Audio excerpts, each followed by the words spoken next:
Bom dia, sétimo ano. Vamos dar início a mais uma aula de geografia e hoje vamos dar início ao capítulo 10, o espaço brasileiro e sua diversidade. A aula de hoje vocês verão a partir da página 262 a 271. Então vamos lá. A natureza do espaço brasileiro, características gerais do espaço brasileiro. Então, o nosso território, o território brasileiro, apresenta uma diversidade natural riquíssima. Então, vemos com o relevo. O relevo apresenta várias feições, ou seja, apresentam áreas mais rebaixadas do relevo, mas também apresentam áreas com grandes elevações. Já o clima, o que se predomina são climas com altas temperaturas e chuvas em grande quantidade. A hidrografia, que são os rios, devido à grande quantidade de chuvas, são formados rios caudalosos, rios volumosos. Já a vegetação é farta e diversificada. No entanto, gente, todos esses espaços naturais, eles sofrem muito com o impacto ambiental, o impacto da ação do homem. A calma geológica do território brasileiro. Então, o território brasileiro, gente, apresenta uma grande calma tectônica. E o que quer dizer isso? Quer dizer que o nosso território não é atingido por grandes abalos sísmicos ou atividade vulcânica. E por quê? Isso devido à localização do nosso território. O Brasil está posicionado no centro da placa sul-americana, ou seja, distante da área de choque. Isso faz com que não tenha no nosso território abalo sísmico ou atividade vulcânica, devido à localização do território brasileiro.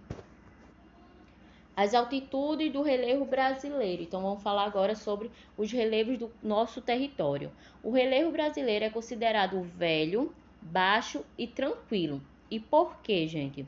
Ele é considerado velho porque começou a ser formado em era geológica muito antiga. É considerado baixo devido ao grande tempo de exposição aos agentes erosivos, ou seja, nosso relevo ele sofre com o desgaste dos agentes erosivos. E ele é tranquilo devido à localização do nosso território, faz com que a atividade geológica interna seja inexistente.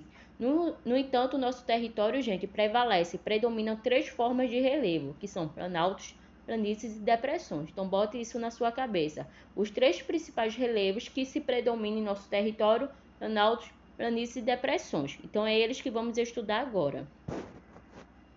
Os planaltos brasileiros e impactos ambientais.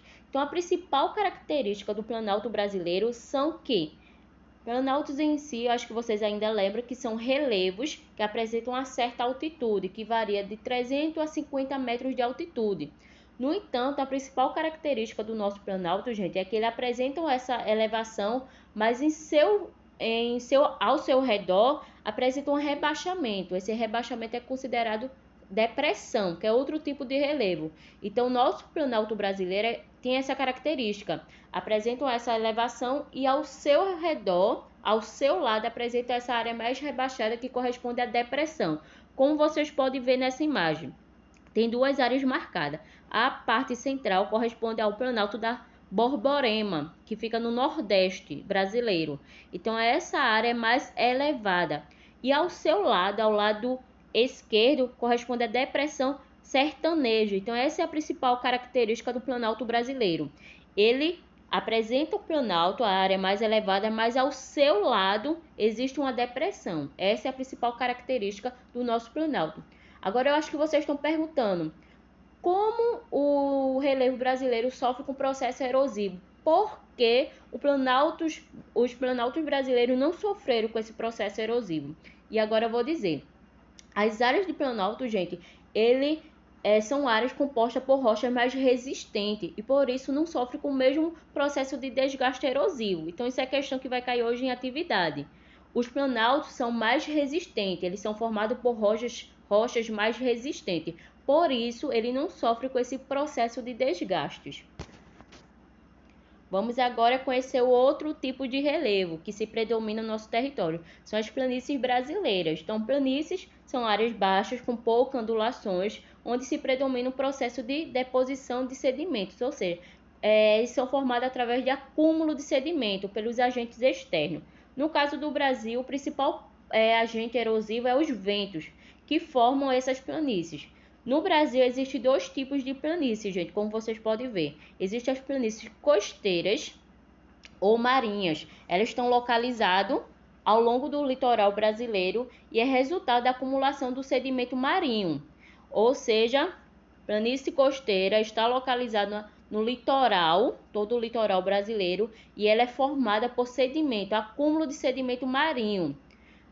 Tem como principal exemplo desse tipo de planície, gente, é a planície litorânea nordestina, da Lagoa do Pato e do Rio Grande do Norte, entre outras planícies. Existe também a planície continental, essa que está do lado direito. Ela está localizada no interior do nosso país, no Brasil, e ela é formada através da ação de diversos rios, a partir da deposição dos sedimentos. Então, as planícies continentais, ela está localizada no interior do nosso território, ou seja, do nosso país, e ela é formada pela ação de diversos rios, a partir do depósito do sedimento, também através do acúmulo de sedimentos. Essa imagem que vocês estão vendo da planície continental, por ser cortado por rios, também é conhecido como planícies fluviais.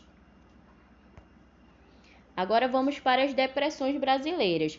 Depressões, gente, são áreas rebaixadas da crosta continental e são feições de relevo que apresentam altitude mais baixa do que a área ao seu redor. Ou seja, como vocês podem ver na imagem, são áreas que ficam mais baixas do que o seu relevo ao redor.